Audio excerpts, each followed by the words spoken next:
warahmatullahi wabarakatuh.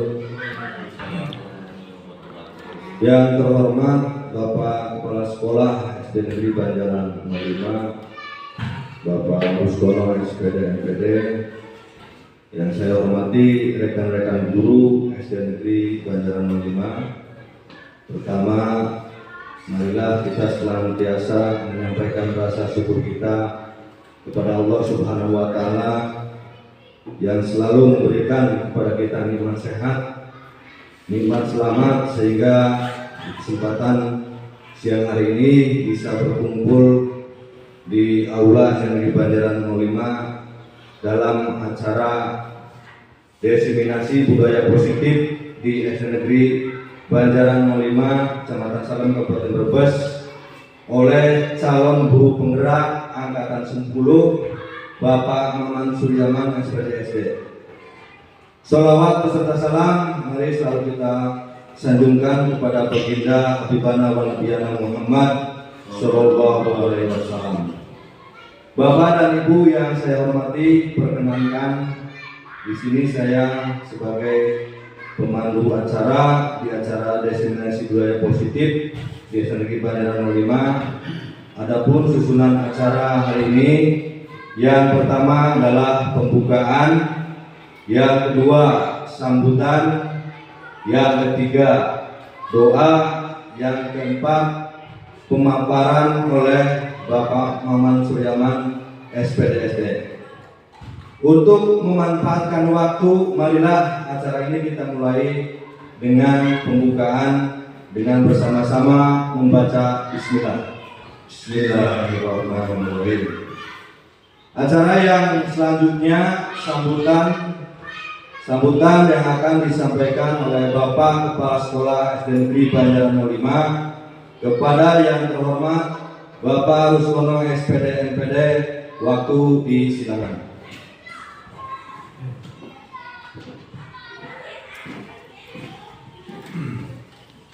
Assalamualaikum warahmatullahi wabarakatuh. Bismillahirrahmanirrahim. Alhamdulillah, la haula wala quwwata illa billah. Mabadu.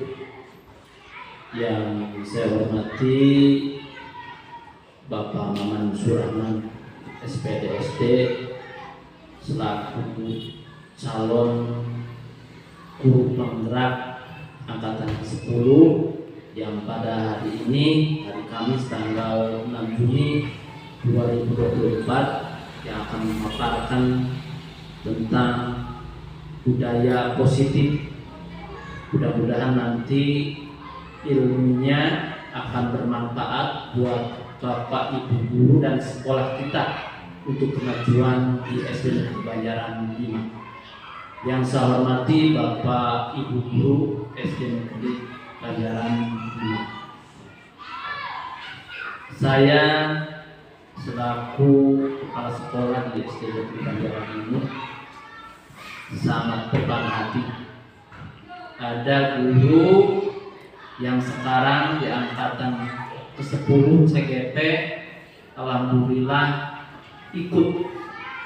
Mudah-mudahan untuk selanjutnya kepada Bapak Ibu semuanya sebagai motivasi Pak Maman ini, Bapak Ibu juga akan mengikuti, melanjutkan jejaknya ikut CGP.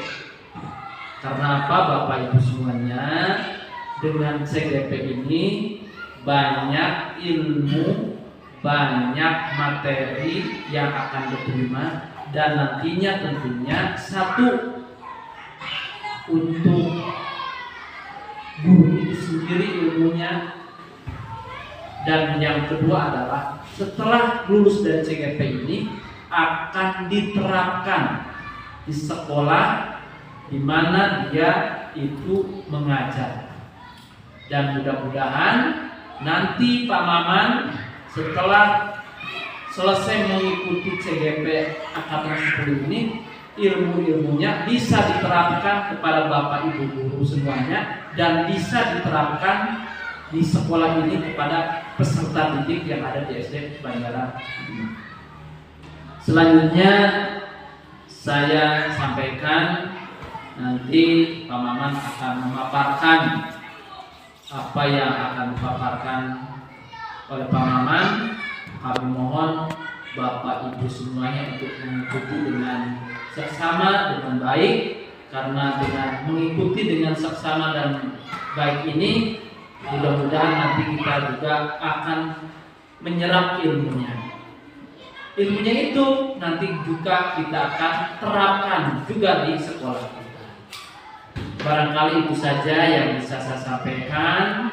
Intinya saya pada kesempatan ini saya dengan membacakan Bismillahirrahmanirrahim, acara pada hari ini yang akan melaksanakan yaitu pemaparan oleh calon guru penggerak ke-10 yaitu Pak Maman Surahman SPD SD.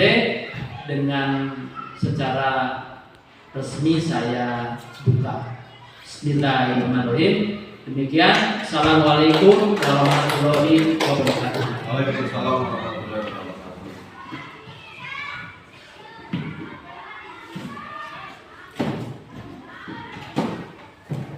Disampaikan terima kasih kepada Bapak Kepala Sekolah atas sambutan sekaligus pembukaan acara pada hari ini.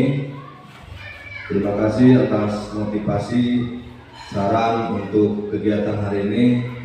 Intinya beliau menyampaikan bahwa setelah kita mengikuti kegiatan ini, semoga apa yang dapat kita dapatkan hari ini bisa sama-sama kita terapkan di sekolah negeri Banjaran Nolima. Untuk acara selanjutnya, demi berjalannya lancar acara ini, akan dibacakan doa untuk memimpin doa kepada yang terhormat Bapak Ridwan SPDI. Waktu disilakan.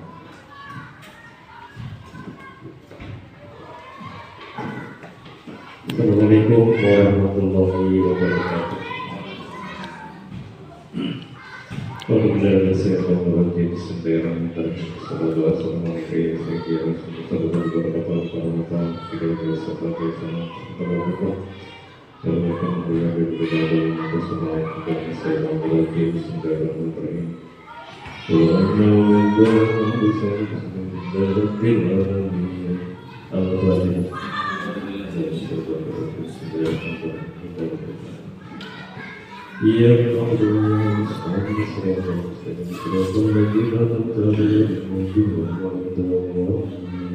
Assalamualaikum warahmatullahi wabarakatuh. Terima kasih Pak Ridwan dengan berdoa semoga apa yang menjadi harapan kita Allah mendengarkan doa kita dan akan mengabulkan. Hadirin sekalian, untuk acara selanjutnya adalah acara inti daripada acara hari ini, yaitu pemaparan tentang diseminasi budaya positif di SD Negeri Banjaran 05 oleh calon guru penggerak angkatan 10 Bapak Maman Suryaman SPDSD. Kepadanya waktu disilakan.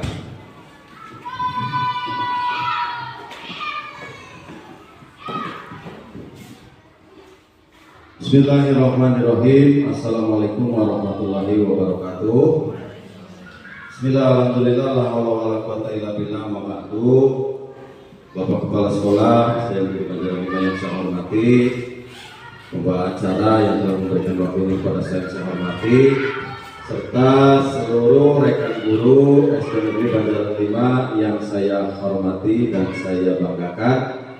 Puji syukur marilah kita panjatkan kehadirat Allah Subhanahu wa taala yang mana pada hari ini alhamdulillah saya mengundang Bapak Ibu sekalian dan bisa menyempatkan waktunya sehingga pada hari ini acara diseminasi penerapan budaya positif dari saya selaku calon guru penggerak angkatan 10 Kabupaten Brebes dari SD Negeri Banjaran 5 bisa terlaksana, dan mudah-mudahan setelah tadi diawali dengan doa sampai akhir acara bisa berjalan dengan lancar. Amin ya Allah ya Rabbal alamin. Salawat beserta salam mudah-mudahan tercurah limpahkan kepada junjungan kita Nabi besar Muhammad sallallahu alaihi wasallam. kepada keluarganya dan kepada sahabatnya serta kita selaku umatnya, mudah-mudahan bisa mendapatkan syafaat di hari akhir nanti. Acara pada hari ini Bapak Ibu, kebetulan saya lagi di grup penggerak dan mudah-mudahan ini menjadi motivasi untuk kita semua nanti di grup penggerak 11, 12 atau dan yang lainnya. Bapak Ibu juga bisa ikut bergabung, menimba ilmu di situ. Banyak ilmu yang bisa dimanfaatkan oleh kita selaku guru di sekolah dan dimanfaatkan untuk perkembangan sekolah ke depannya. Ya, kita mulai saja Bapak Ibu. Nanti saya coba paparkan materinya melalui slide presentasi. Ya Bapak Ibu, ini salam tadi sudah saya sampaikan di awal. Mudah-mudahan kita diberikan kelancaran dalam mengikuti destinasi yang saya paparkan kali ini.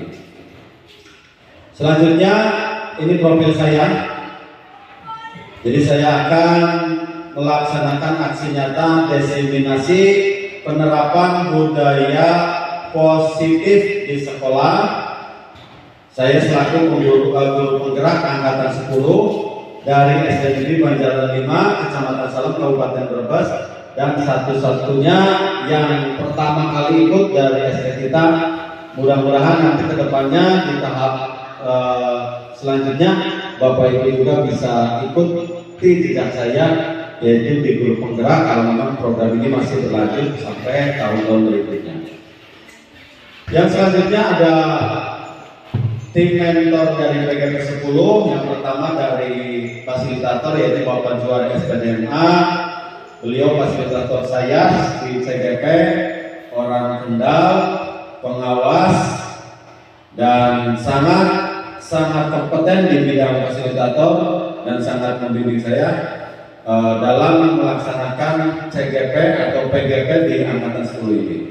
Dan yang kedua ini Bapak pengajar praktik saya yaitu Bapak Sultan Mahmud. Beliau dari Sombong, kepala sekolah. Beliau juga sangat luar biasa membimbing saya di PGP 10 ini. Sebelumnya Bapak Ibu, ini konsep yang akan saya sampaikan di diseminasi kali ini. Ada perubahan paradigma belajar, ada disiplin positif, kebutuhan dasar manusia, motivasi perilaku manusia, posisi kontrol restitusi, keyakinan kelas, segitiga restitusi. Itu nanti yang akan kita pelajari. Intinya diskusi, bukan saya mengajari. Saya pun masih di calon guru penggerak. Intinya, tatkala nanti ada yang kurang bisa dipahami, kita bisa tanya jawab, mengalir saja, tidak harus ada waktu tanya jawab, mengalir saja.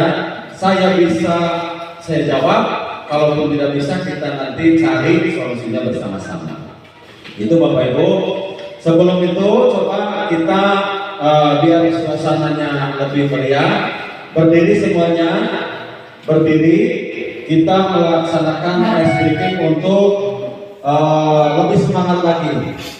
Kita kembali ke pramuka. Kalau kita mengajarkan ke anak-anak pramuka ada tepuk, yaitu tepuk 1, tepuk 2, tepuk 3. Sekarang kita praktekkan di sini siapa yang kira-kira mahir di tepuknya. Kan anak-anak sekarang ada yang tepuk 1 malah tepuk 2 gitu ya. Coba ya, saya praktekkan dulu. Kalau saya bilang tepuk 1 berarti 1 tepuknya. Tepuk 2 ya tepuk 2. Tepuk 1, 2, 3 ya 1, 2, 3 gitu ya. Jangan tepuk 1, 2, 3 itu jangan tepuk tangan gitu ya. Tuh nanti ya. Kita praktekkan bersama-sama. Tepuk 1, tepuk 3, ya, tepuk 2, tepuk 1, 2, 3. Ya, ulangi lagi, sekali lagi Bapak Ibu. Satu kali lagi. Tepuk 1, tepuk 2, tepuk 3, tepuk 1, tepuk 1, Tepuk 3. 1, 2, 3. Kan saya tidak bilang tepuk. Kalau 1, 2, 3 ya diam. Tidak bilang tepuk. Ya, tidak ada tepuknya. Ya, konsentrasi. Tepuk 1, 2. Salah. Siapa yang salah? Ayo. 2 kan tidak ada tepuknya. Kalau saya bilang tepuk ya tepuk. Tepuk 3. Tepuk 2. 1. Tepuk tangan untuk kita semua. Dan ya, cukup Bapak Ibu. Itu ya, sudah press lagi. Kita lanjutkan diseminasi ini. Kita mulai saja Bapak Ibu. Ini ada pemaparan dari saya. Coba ya Bapak Ibu. Di sini ada pertanyaan memantik dari saya. Hukuman dapat mendisiplinkan anak. Nanti Bapak Ibu silakan tulis yang setuju atau tidak setuju hukuman itu dapat mendisiplinkan. Ditulis di sticky note ini ya. Nanti ditempel di depan. Dibagi satu-satu. Bu Herman silakan.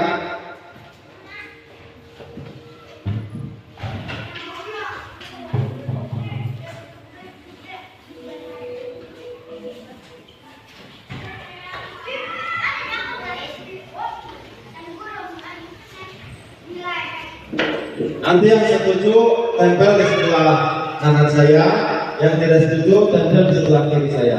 Silakan.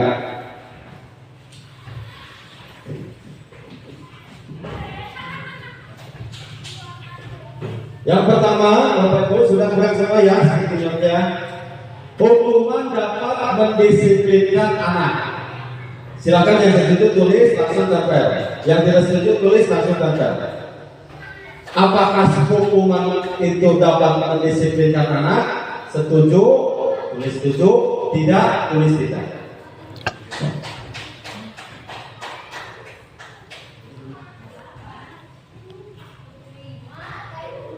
Kalau sudah silakan bisa ditempel Bapak Ibu semuanya. Tempel di depan Pak. Di kolom yang setuju atau di kolom yang tidak setuju. Oh, iya, yang ditempel saja silakan tempel di kolom yang setuju atau yang tidak setuju.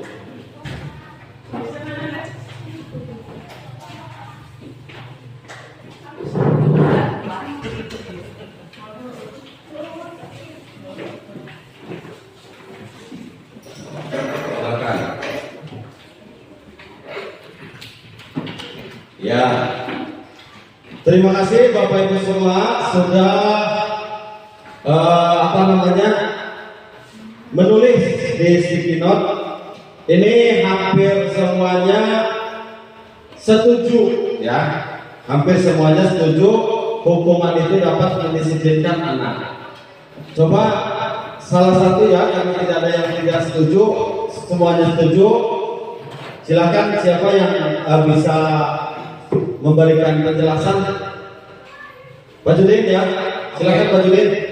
Udah situ aja Pak, nggak apa-apa, sambil duduk aja nggak Duduk ya? Ya. Oke. Bismillahirrahmanirrahim. Assalamualaikum warahmatullahi wabarakatuh.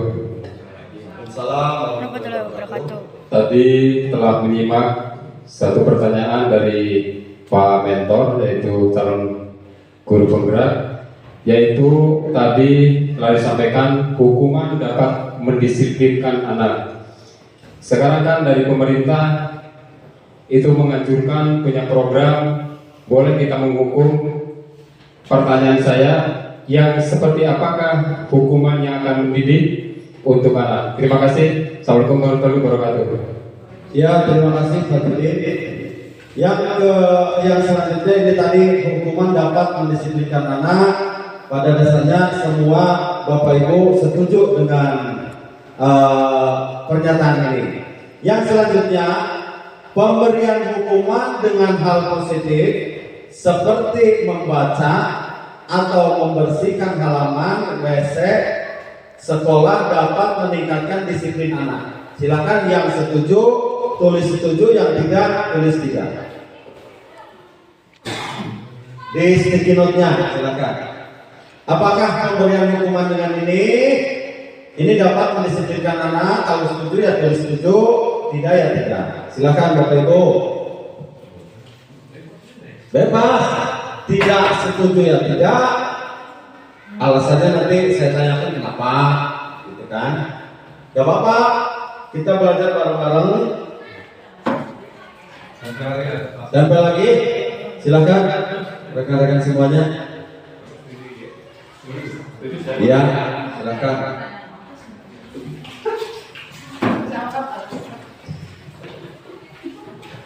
Silakan. Ya. Gak apa-apa ditempel saja.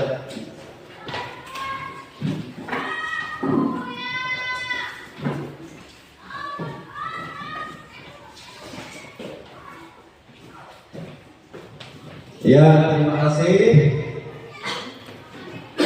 Di pertanyaan kedua, hampir semuanya guru setuju kalau hukuman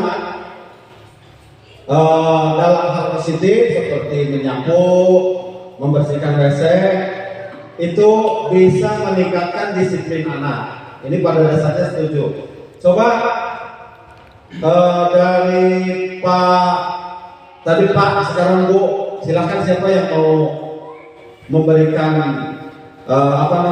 alasannya kenapa ini di pertanyaan kedua setuju?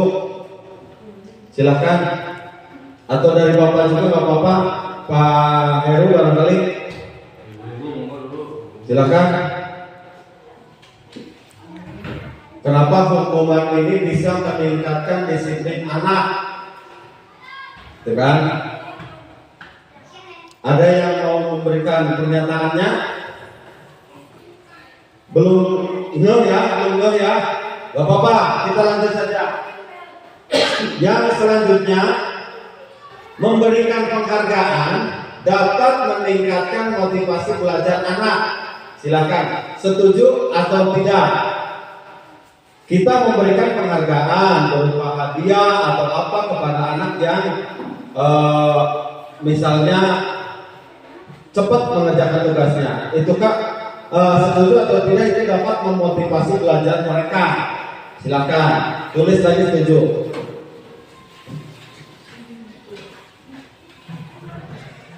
Ya, terima kasih.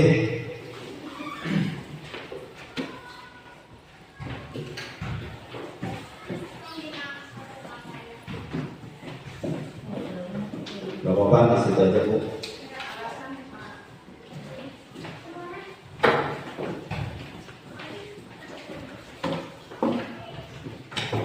Alhamdulillah semuanya juga dari 3 pertanyaan ini ternyata Bapak Ibu setuju semua ya. Tidak ada yang tidak setuju. Coba alasannya ini untuk ini memberi penghargaan dapat meningkatkan motivasi belajar anak. Penghargaan kan tidak harus hadiah tidak harus hadiah. Contoh gini, oh kalian pintar sekali, tugasnya dikerjakan dengan tepat waktu, gitu kan? Atau ini Ibu kasih bintang ya untuk kalian yang sudah mengerjakan, atau ini Bapak kasih bintang ya untuk kalian yang sudah mengerjakan tugas dengan tepat waktu. Itu berupa penghargaan seperti itu. Apakah itu memang dapat memotivasi belajar atau tidak, gitu kan? Silakan yang mau menanggapi barangkali Bapak Ibu. Ya, oke. Ibu Bapak Ibu. Assalamualaikum warahmatullahi wabarakatuh. Menanggapi memberi penghargaan dapat meningkatkan motivasi belajar anak ya? Ya betul. Artinya kami sebagai pendidik yaitu sangat mendukung sekali yaitu masalah motivasi belajar, yaitu memberikan suatu penghargaan Pak. Alasannya untuk memotivasi anak-anak yang lain biar kreatif, inovatif ya dalam proses belajar mengajar. Makasih. Assalamualaikum warahmatullahi wabarakatuh. Iya, waalaikumsalam warahmatullahi wabarakatuh. Terima kasih Pak Juri. Alasannya sangat masuk akal ya. Di sini kita akan belajar bersama Bapak Ibu terkait ini ya, pembelajaran dengan paradigma baru, yaitu pembelajaran dengan paradigma baru merupakan pembelajaran yang ingin yang dirancang berdasarkan prinsip pembelajaran berdiferensiasi, sehingga para peserta didik belajar sesuai dengan kebutuhan, sesuai dengan tahapan perkembangan, sesuai dengan teori psikologi modern untuk mewujudkan profil pelajar Pancasila. Jadi yang dimaksud dengan pembelajaran berdiferensiasi yaitu pembelajaran yang memberikan keleluasaan pada siswa untuk meningkatkan potensi dirinya, ya, sesuai dengan kesiapan belajar minat dan profil belajar siswa tersebut. Jadi intinya pembelajaran berdiferensiasi itu kita harus banyak metode, banyak media-media yang kita gunakan, dan anak itu tidak boleh kita paksa sesuai keinginan kita. Kita tahu bahwa kita selaku guru itu tugasnya menuntun, ya. Ki Hajar Dewantara pernah berkata, kita itu menuntun anak pada kebahagiaan mereka. Jadi tidak harus dipaksa sesuai keinginan kita. Anak itu harus pintar dalam bidang ini, tidak, ya. Pembelajaran berdiferensiasi itu silakan anak menemukan sendiri apa yang mereka kehendaki. Selanjutnya Bapak Ibu, di sini ada disiplin positif. Apa sih disiplin? Disiplin itu berasal dari bahasa Latin yaitu disiplina, yang artinya belajar. Makna asal dari kata ini berkonotasi dengan disiplin diri. Dari murid-murid itu menurut Socrates dan Plato. Jadi disiplin diri ini perlu kita tanamkan sejak dini, ya, kepada murid-murid kita di sekolah. Yang selanjutnya, disiplin membuat orang menggali potensinya menuju sebuah tujuan apa yang dia hargai. Yang selanjutnya, namun dalam budaya kita, makna kata disiplin telah berubah menjadi sesuatu yang dilakukan seorang pada orang lain untuk mendapatkan kepatuhan. Nah, seperti tadi kan kita tahu, memberikan penghargaan membuat anak itu termotivasi untuk belajar. Penerapan itu tidak jelek, bagus, cuma kurang tepat saja, ya, karena masih ada opsi lain. Seperti ini di sini, sesuatu yang dilakukan seseorang pada orang lain untuk mendapatkan kepatuhan. Berarti sesuatu yang dilakukan oleh kita kepada murid kita agar murid kita itu patuh kepada kita. Seperti tadi di awal, ya, ini kata disiplin itu dikonotasikan dengan ini, ya. Selanjutnya, kecenderungan umum adalah menghubungkan kata disiplin dengan ketidaknyamanan, bukan dengan apa yang kita hargai atau pencapaian suatu tujuan mulia. Itu, ya Bapak Ibu, disiplin itu harus kita cermati. Yang selanjutnya, nilai-nilai kebijakan universal. Ini, ya, nilai-nilai kebijakan adalah sifat-sifat positif manusia yang merupakan tujuan mulia yang ingin dicapai setiap individu.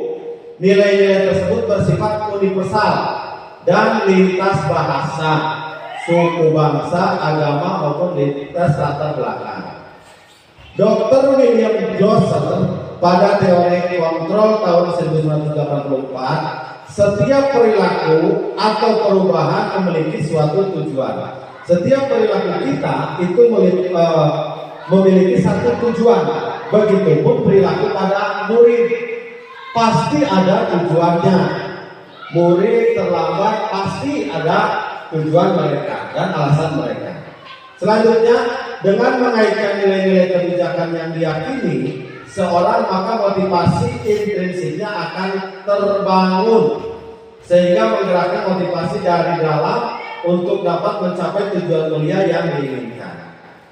Ya, yang selanjutnya, nilai-nilai kebajikan yang ingin dicapai oleh setiap anak Indonesia kita kenal dengan profil pelajar Pancasila. Nah ini, ya, profil pelajar Pancasila yang sekarang kita terapkan di sekolah di berbagai pelosok. Tentunya kita mengharapkan murid yang beriman, bertakwa kepada Tuhan Yang Maha Esa, berakhlak mulia, mandiri, bernalar kritis, berkebinekaan global, serta bergotong royong dan kreatif. Ini yang harus kita capai. Tapi dengan ini kita tidak boleh memaksakan kehendak kita. Biarkan mereka mencari jati dirinya sendiri. Kita hanya menuntun mereka. Ya. Selanjutnya Bapak Ibu, ini tadi, ini sejalan dengan kebutuhan dasar dari manusia. Pada dasarnya kita itu manusia mempunyai kebutuhan dasar yang pokok yang harus kita penuhi. Begitupun dengan murid. Kebutuhan dasar adalah sesuatu yang kita lakukan untuk mendapatkan yang kita inginkan. Kebutuhan dasar kita ada 5. Yang pertama bertahan hidup. Gimana caranya kita bertahan hidup? Ya dengan makan, minum, tentunya dengan asupan makanan kita bisa bertahan hidup. Ini, ya. Yang kedua dengan penguasaan, kita ingin menguasai penguasaan. Yang ketiga kasih sayang, kita juga mengharapkan kasih sayang, begitu juga murid.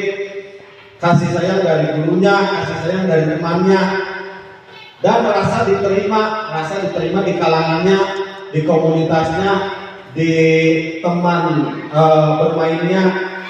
Kebebasan. Yang keempat kebebasan. Yang disebut kebebasan, kita di sini tidak boleh mengekang, tidak boleh mengarahkan.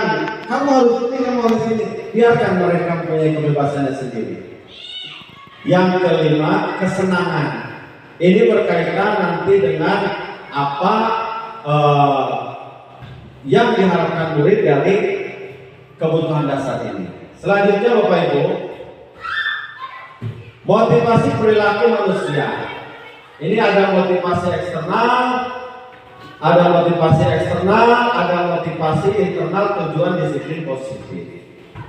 Untuk menghindari dari motivasi eksternal itu, untuk menghindari ketidaknyamanan atau hukuman. Siswa itu atau murid itu cenderung ini menghindari ketidaknyamanan atau hukuman dari gurunya.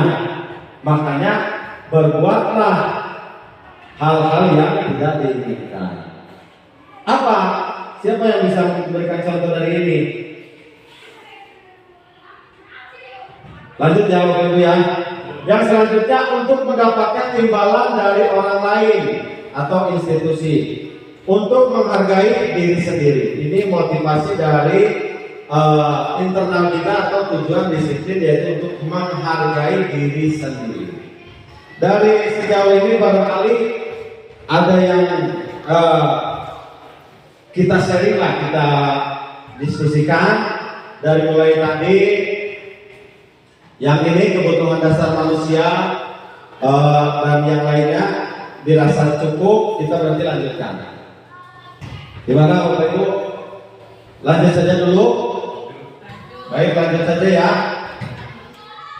Nah, Ki Hajar Dewantara itu pernah berkata, merdeka itu artinya tidak hanya terlepas dari perintah, akan tetapi juga cakap buat memerintah diri sendiri. Ini ya, maknanya cukup dalam. Merdeka itu tidak hanya terlepas dari perintah, akan tetapi juga cakap buat memerintah diri sendiri. Makna dari memerintah diri sendiri yaitu tadi, contoh di grup penggerak. Kalau kita nyaman di zona sekarang, adalah kita punya gaji, punya apa, nyaman, berarti secara keilmuan kita akan tertinggal di zona nyaman itu. Tapi kalau kita berani memerintahkan diri kita sendiri, ayo kamu harus bisa, ayo kamu bergerak. Disinilah filosofi dari perkataan dari Pak Ki Hajar Dewantara akan kita betul-betul laksanakan di sini. Ya, memerintah diri sendiri ini yang paling susah, karena kodrat kita itu tadi, ya. Ini tadi Bapak Ibu yang sudah kita tulis di sini. Ini ada hukuman dan konsekuensi. Ini hukuman, ini konsekuensi. Coba kita telaah bersama-sama. Kita sampai kepada tadi pertanyaan tematik di awal. Hukuman itu suatu yang menyakitkan harus terjadi. Sedangkan konsekuensi sesuatu yang harus terjadi. Dari contoh ini, dari kata ini, sesuatu yang menyakitkan harus terjadi seperti apa coba? Baju di barangkali hukuman.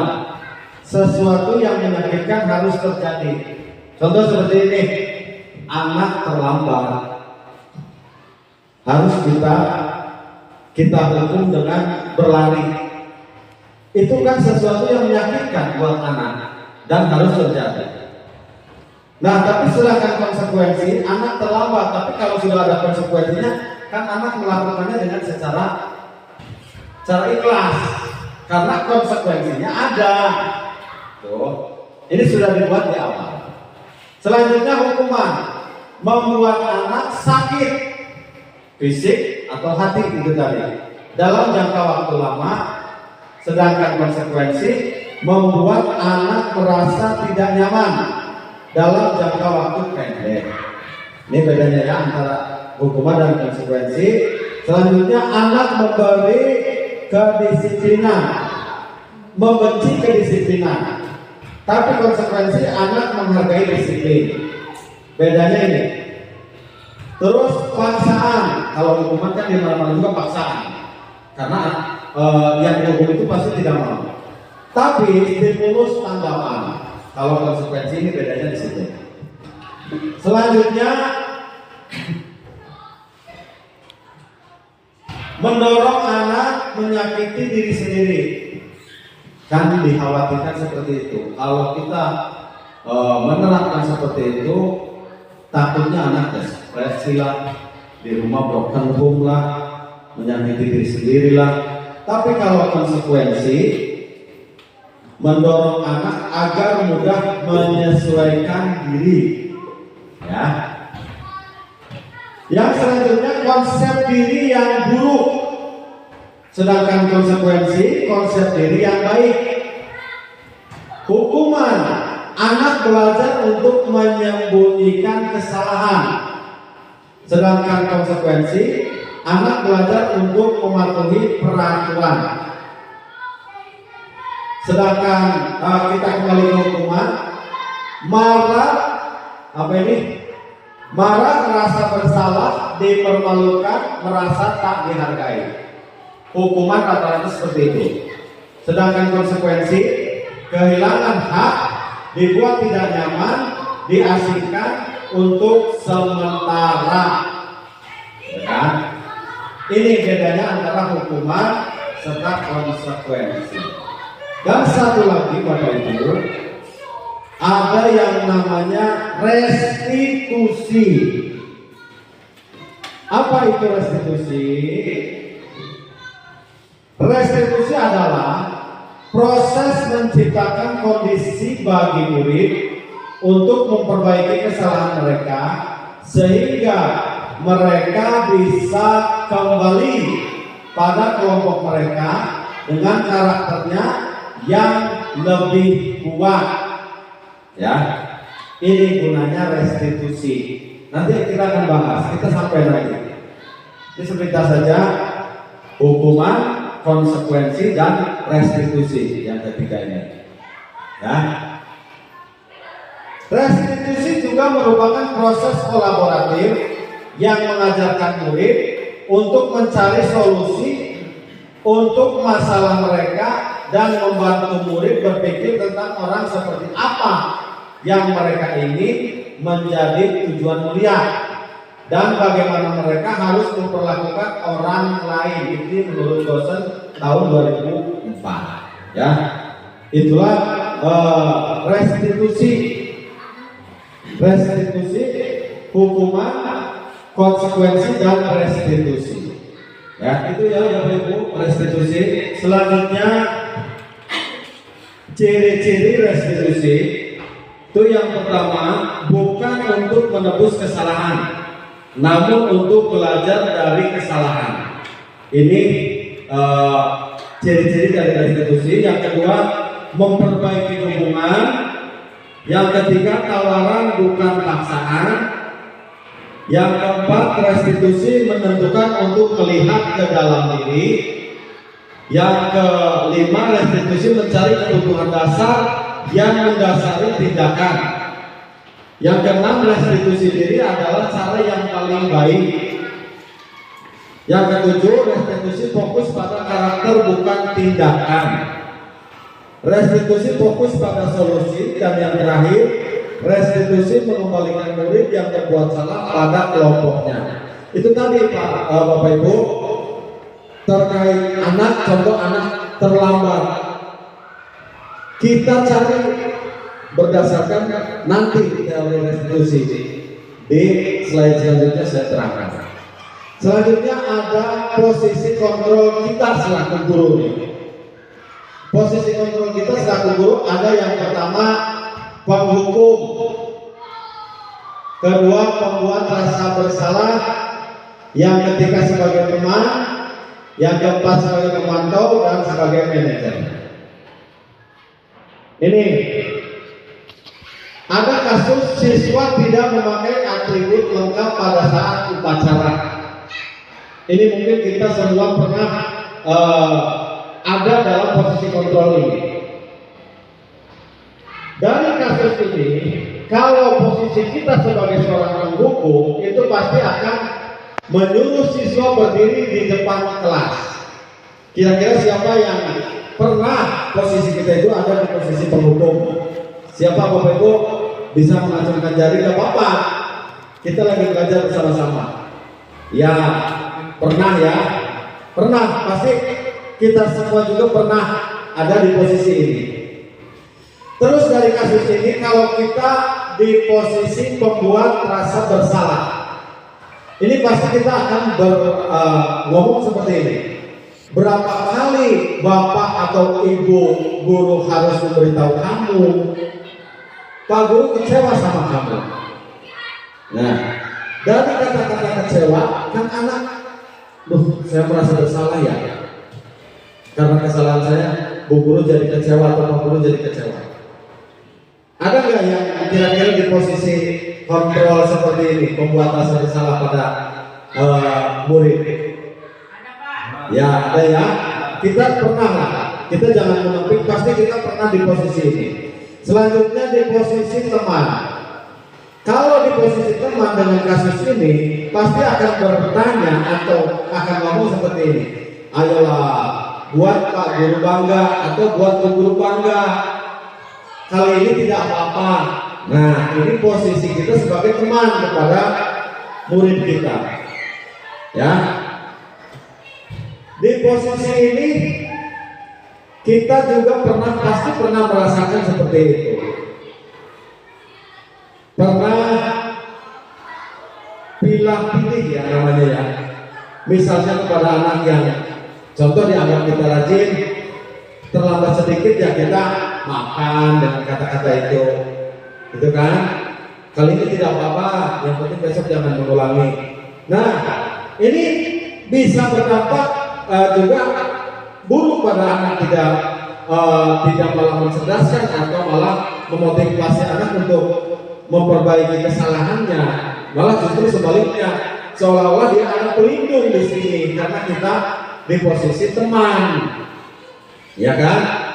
Bu Guru kemarin juga memaafkan saya, lain kali diulangi lagi ya pasti akan seperti itu. Itu asumsi dari murid kita, ya. Tapi kita semua pernah ya di posisi ini ya, pernah ya. Kita lanjut ke posisi pemantau. Ini posisi pemantau. Kalau ada kasus semacam ini, kita di posisi pemantau, pasti kita akan berkata seperti ini. Kamu sudah melanggar, apa peraturan serta konsekuensinya? Langsung untuk poin kan? kalau kita selaku pemantau kepada siswa. Tadi siswa tidak memakai atribut lengkap pada saat upacara. Kalau kita di posisi pemantau, pasti kita akan melaksanakan atau kita akan ngomong langsung kepada siswa kita itu, murid kita seperti itu. Ya, lanjut ada posisi yang kelima, yaitu posisi manajer. Posisi manajer di sini bukan berarti manajer di sebuah perusahaan atau manajer di sekolah sebagai kepala sekolah atau apa, tapi lebih kepada kalau ada kasus semacam ini, manajer itu akan berkata, apakah kamu tahu kesalahanmu? Kira-kira apa yang akan kamu lakukan untuk memperbaiki kesalahan ini? Nah, ini posisi manajer. Bapak Ibu bisa membedakan ya dari tadi 5 posisi itu, kira-kira dari kelima posisi itu yang lebih efektif, yang lebih bisa Bapak Ibu terima posisi yang keberapa? Coba.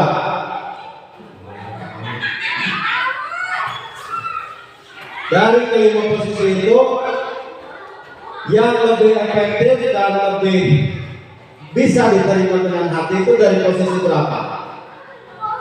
Coba Pak itu untuk awalnya diulangi. Ya, ada posisi penghukum, pembuat rasa bersalah, teman, pemantau. Ini ya Bapak Ibu ya. Di posisi manajer, di sini lebih luas.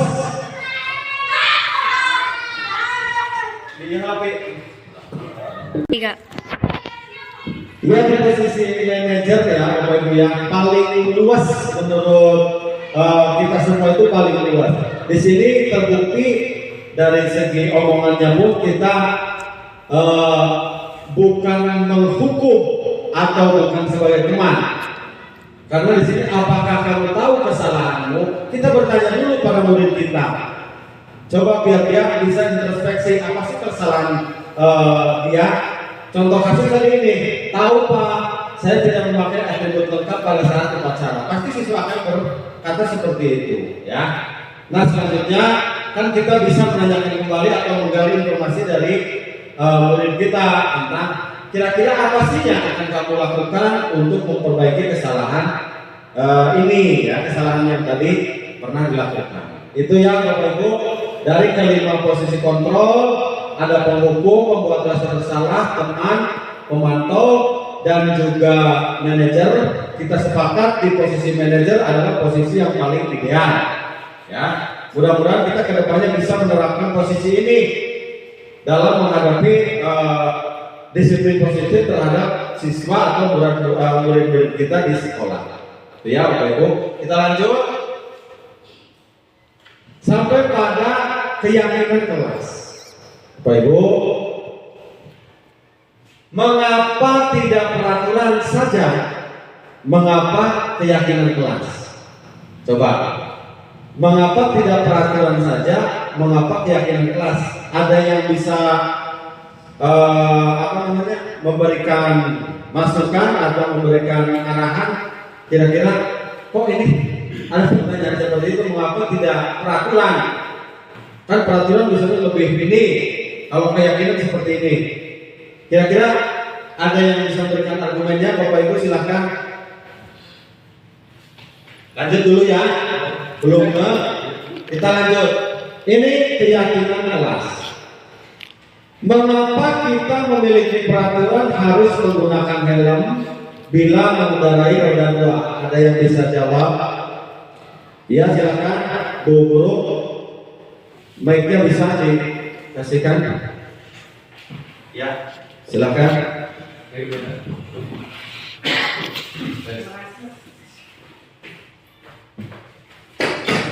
Cek. Terima kasih atas waktunya yang diberikan kepada saya. Di sini ada kata mengapa kita memiliki peraturan harus menggunakan helm bila mengendarai roda 2. Yang pertama itu adalah aturan, Pak, menurut saya. Yang kedua itu adalah perlindungan bagi kita ketika kita di jalan raya, seperti itu. Mungkin itu jawaban dari saya. Ya. Disikapi. Terima kasih. Berikan tepuk tangan untuk rekan kita, Ibu Widya Siti ya. Bagus sekali. Mengapa kita memiliki peraturan harus menggunakan helm bila mengendarai roda dua? Yang pertama aturan. Itu sudah baku Pak dari negara bahwa memakai helm itu harus sebagai kita pengendara roda dua. Dan juga tadi apa? Perlindungan diri. Ya, perlindungan diri itu mengacu atau turunan dari peraturan tersebut. Kita kalau mau selamat harus pakai helm, tapi bukan berarti helm itu bisa menyelamatkan kecelakaan, bukan seperti itu ya. Itu tadi pertanyaan atau jawabannya cukup bagus sekali. Yang kedua, Bapak Ibu, mengapa kita memiliki peraturan harus datang tepat waktu jika mengikuti pelatihan? Ada yang bisa memberikan argumen? Silakan. Mengapa kita harus datang tepat waktu kalau mengikuti pelatihan? Silakan Bapak Ibu.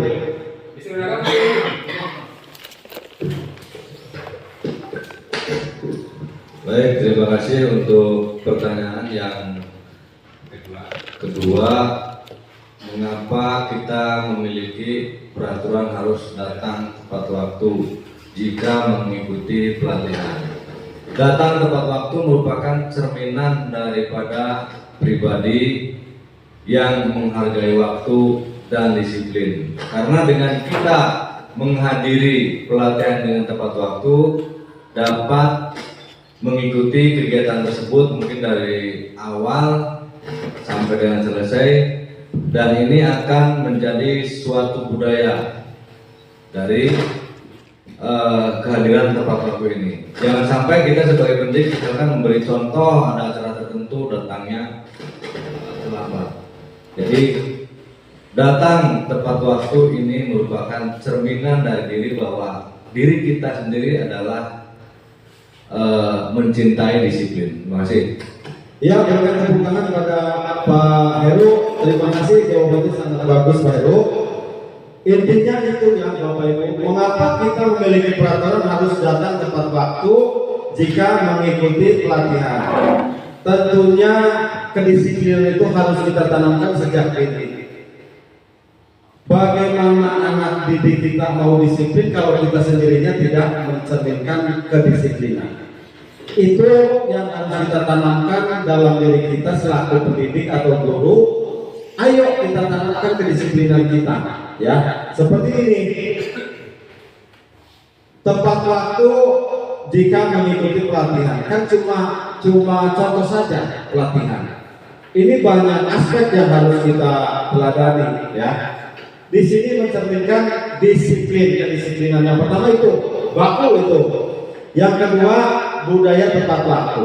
Kalau hal itu sudah kita budayakan dan sudah menjadi kebutuhan, disiplin itu tidak akan membebani kita. Itu ya Bapak Ibu. Kita lanjut. Terima kasih. Ada dua gambar di sini yang saya tayangkan. Silahkan Bapak Ibu lebih cenderung ke gambar yang mana yang merupakan keyakinan kelas. Ya, silakan Bapak Ibu. Di sini ada kesepakatan kelas, Silakan Bapak Ibu bisa memberikan tanggapannya yang mana, apakah gambar yang A atau yang B.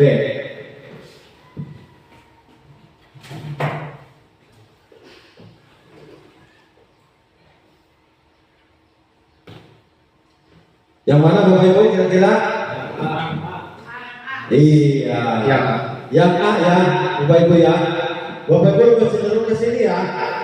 Kalau ini lebih cenderung kepada kesepakatan kelas.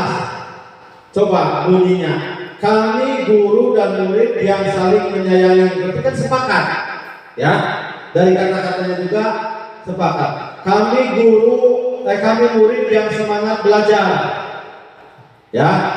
kami murid yang peduli dengan teman-teman, gitu kan? Nah, kalau keyakinan ini yang akan kita terapkan di kelas kita masing-masing atau di sekolah. Silakan nanti setelah kita belajar bersama ini, Bapak Ibu bisa kembali ke kelas dengan membuat ini dulu, supaya kita terhindar dari hukuman dan juga tadi posisi kontrol kita itu di mana, ya. Yang pertama dari keyakinan itu datang tepat waktu mengucapkan salam.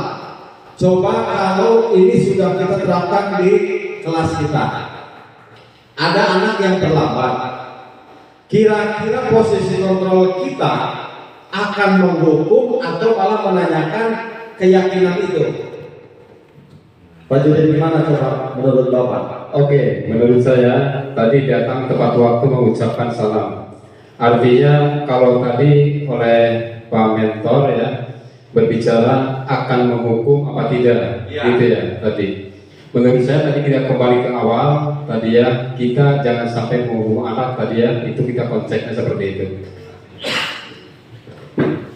Iya, terima kasih Pak Judi. Itu tadi ya, setelah kita belajar dari awal, akhirnya kita tahu bahwa setelah kita nanti buatkan keyakinan, posisi kita itu secara otomatis akan kita posisikan itu di posisi manajer. Kita tidak akan lagi berdiri kamu di depan kelas, kan keyakinan kelasnya sudah ada, ya. Keyakinan kelas sudah ada, sudah terpampang, nanti anak-anak suruh menempel. Ini loh keyakinan kelas kita. Kalau keyakinan kelas kita datang terlambat, apa sih konsekuensinya? Misalnya membacakan, kita bukan menghukum, tapi itu konsekuensi apabila murid kita melanggar keyakinan kelas. Itu ya Bapak Ibu ya, bisa dipahami ya. Yang selanjutnya menjaga kebersihan sekolah. Ini yang harus kita terapkan. Jika anak taruhlah membuang sampah sembarangan, kalau ada ini, kita tidak akan lagi menghukum kamu menyapu. Coba lihat keyakinannya. Kalau kamu melanggar itu, apa sih konsekuensinya? Dilihat di konsekuensinya. Kalau melanggar ini, konsekuensinya berarti ini, menyapu halaman. Kan kita bukan menghukum. Justru siswa itu akan taat sendirinya kepada keyakinan ini. Ya, sepakat ya Bapak ya. Selanjutnya, berdoa sebelum dan sesudah kegiatan.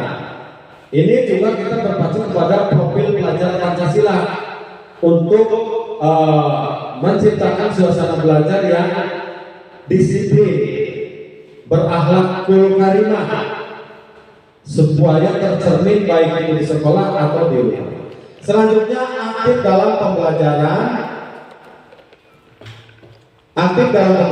dan tertib. Ini contoh keyakinan kelas. Silakan nanti Bapak Ibu bisa berkreasi untuk menciptakan kelas yang kita impikan, kelas yang diyakini oleh semua penghuninya. Ya, di PMN pun ada modul keyakinan kelas. Bapak Ibu bisa membaca-baca itu. Selanjutnya Bapak Ibu, ada pembuatan keyakinan kelas. Yang pertama, lebih abstrak dari peraturan. Seperti contoh tadi, membuat keyakinan kelas itu lebih abstrak dari peraturan. Selanjutnya segitiga restitusi Bapak Ibu ya. Tadi berkaitan dengan ciri-ciri restitusi di awal. Di segitiga restitusi ada yang namanya validasi kebutuhan. Di sini kita pasti akan menanyakan, kamu tentu punya alasan mengapa melakukan ini. Di posisi kita, kalau kita menerapkan posisi manajer dengan penerapan segitiga restitusi, ini pasti kita tanyakan, adakah cara yang lebih efektif untuk mendapatkan apa yang kamu butuhkan? Kembali lagi ke kebutuhan dasar manusia yang harus terpenuhi. Anak bolos, anak bandel itu pasti karena kebutuhan dasarnya yang belum tercukupi.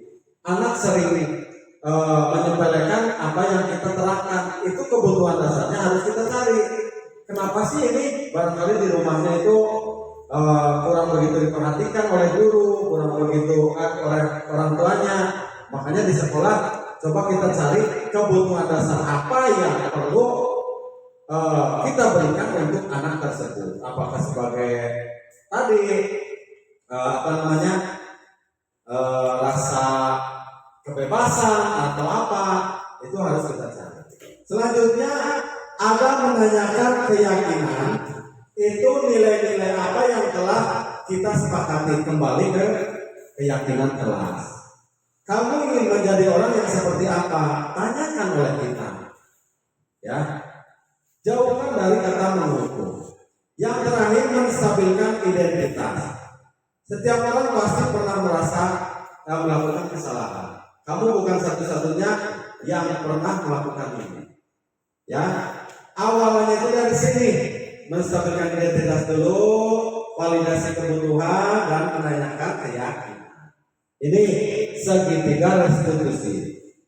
Ya, posisi kita sebagai manajer harus kita imbangi dengan penerapan segitiga restitusi. Ini kemarin sudah saya praktekkan Bapak Ibu kepada anak didik saya di kelas 6. Ketika ada anak yang terlambat dia masuk sekolah, saya mencoba menerapkan segitiga restitusi dengan menstabilkan identitas, validasi kebutuhan, dan menanyakan keyakinan. Ini segitiga restitusi. Selanjutnya Bapak Ibu, ada yang dipertanyakan? Ya, silakan Pak Heru. Terima kasih atas penyampaian paparan tentang budaya positif. Saya kembali ke tadi yang disampaikan tentang keyakinan kelas dan kesepakatan kelas. Mungkin karena daya tangkap saya yang kurang, mungkin ini akan saya pertanyakan bagaimana kita langkah awal supaya di sekolah ini bisa membuat keyakinan kelas. Apakah ini harus dimusyawarahkan dulu semua guru atau kita berjalan sendiri-sendiri tiap guru gitu? Bagaimana supaya dari apa yang disampaikan pengalaman ini bisa tergerak dan menggerakkan semuanya? Terima kasih. Ya, terima kasih Pak Heru, berikan tepuk tangan kepada Pak Heru. Terima kasih telah bersedia atau mengeluarkan ungkapan-ungkapannya. Jadi bagaimana sih kita untuk membuat keyakinan kelas ini dengan sekupnya sekolah, gitu kan? Kita buat dulu di sekup kelas, ya, di sekup kelas kita dulu. Ayo coba kita praktekkan bersama-sama di kelas kita seperti tadi. Contoh kasus anak terlambat, itu kita bisa jadikan acuan. Supaya anak tidak terlambat lagi, kita bikin peraturan keyakinan kelas kita yang kita sepakati secara bersama-sama. Ya kan? Kalau kelas itu sudah kita bikin keyakinan kelas, baru kita berkolaborasi di sekup tingkat sekolah, berkoordinasi dengan kepala sekolah. Ayo kita bikin kesepakatan keyakinan kelas ini sudah semua dijalankan loh, dari kelas 1 sampai kelas 5. Tinggal kita keyakinan sekolah kita, gitu kan? Keyakinan sekolah akan meniru ibaratnya implementasi dari kelas-kelas kita. Ya silakan dari seluruh guru berkolaborasi. Ini loh, di kelas saya ada ini, di kelas saya ada ini, di kelas saya ada ini. Itu ya Bapak Ibu ya. Jadi setelah kelas kita tertata, punya keyakinan masing-masing, Pak boleh nggak? Sama, silahkan. Keyakinan kelas yang penting diyakini oleh kelas itu. Jangan sampai kelas 6 keyakinannya seperti ini diterapkan di kelas 5, yang nggak bisa kalau ini tidak disepakati oleh semua. Itu ya Bapak Ibu ya. Jadi harus melibatkan murid di situ. Silahkan murid sepakatnya dengan keyakinan kelas ini, terapkan di situ. Ya, supaya murid menyepakati intinya itu. Taat bukan pada aturan tapi keyakinan mereka. Ya, keyakinan mereka yang harus kita tanamkan. Begitu ya Pak Heru, yang lain? Ya, bisa dulu ya. Ya siap. Terima kasih atas waktunya, Pak Ahmad ya. Ini saya menanggapi dari Pak Heru tadi. Ya, tolong nanti jelaskan oleh Pak Ahmad ya. Yang pertama, iklim sejuk di sekolah. Ya. Yang kedua, kesannya hukuman tapi bukan hukuman. Yang ketiga, metode pembelajaran. Nah, ini semua silakan dijelaskan. Yang pertama, iklim sejuk harus bagaimana, kesan hukuman tapi bukan hukuman yang tadi dijelaskan di depan. Yang ketiga, metode pembelajaran seperti itu. Terima kasih. Terima kasih Pak Judin. Yang pertama tadi iklim sejuk. Tentunya kita semua mengharapkan iklim yang sejuk atau kondusif di sekolah kita. Salah satu contoh yang dari kitanya dulu selaku guru, ciptakan iklim yang kondusif sejuk, baik itu di lingkungan sekolah ataupun di luar. Dengan apa ya? Kolaborasi kembali lagi. Jangan sampai ada yang punya ide seperti ini tiba-tiba dibantah dengan kita tidak setuju, menimbulkan gap, menimbulkan kubu-kubuan, itu ya selamanya tidak akan membuat iklim itu sejuk, kondusif, nyaman di sekolah. Itu menurut saya seperti itu ya. Yang selanjutnya tadi apa Pak Judin? Metode ya. Kesan hukuman tapi bukan hukuman. Nah, kembali lagi ke keyakinan Pak. Ke keyakinan kelas. Itu sebetulnya sama hukuman kan? Tapi karena kita sudah membuat keyakinan kelas, kita sudah membuat kesepakatan atau diyakini oleh semua murid, keyakinan kelas bila datang terlambat harus di luar. Dia atau siswa atau murid akan menaati keyakinan tersebut, konsekuensi tersebut. Itu soal itu kan hukuman sebenarnya, tapi dia rasa dia tidak lagi dihukum oleh kita, tapi dia sedang menjalankan konsekuensi dari keyakinan yang dia buat dengan kita dan seluruh kelasnya. Tuh ya, metode sekarang banyak Pak. Metode yang harus kita gali. Ya kembali lagi ke kitanya, mau enggak berubah kan gitu kan? Kalau kita mau berubah seperti tadi di awal, kalau kita nyaman di zona sekarang dengan zona pendengar, dengan zona udahlah kita punya gaji, punya apa, nyaman di zona itu, selamanya kita tidak akan punya metode atau membuat sekolah ini maju. Tapi kalau kita ayo berkolaborasi menyampaikan ide masing-masing, kedepannya insya Allah lah sekolah kita akan lebih efektif, maju, dan tadi berwawasan profil pelajar Pancasila. Nanti di profil atau visi-visi kita lebih gali lebih dalam lagi Bapak Ibu di situ. Cukup ya? Apa masih Pak Jilid? Ya terima kasih ya. Itu tadi ya. Tadi sudah kita paparkan kembali lagi. Ini tadi restitusi. Itu Bapak Ibu ya. Terima kasih dari awal sampai akhir. Budaya positif harus kita ciptakan di lingkungan sekolah kita masing-masing. Berawal dari kelas, nanti menuju ke lingkup sekolah yang lebih luas. Kolaborasi harus kita ciptakan di lingkungan sekolah kita. Mudah-mudahan apa yang saya paparkan bisa bermanfaat untuk kita semua, dan kita bisa membuat keyakinan kelas kita masing-masing dari kelas kita masing-masing dulu ya. Semoga apa yang saya paparkan bisa bermanfaat buat rekan-rekan yang lain dan buat diri saya pribadi. Sekian saja, wassalamualaikum warahmatullahi wabarakatuh.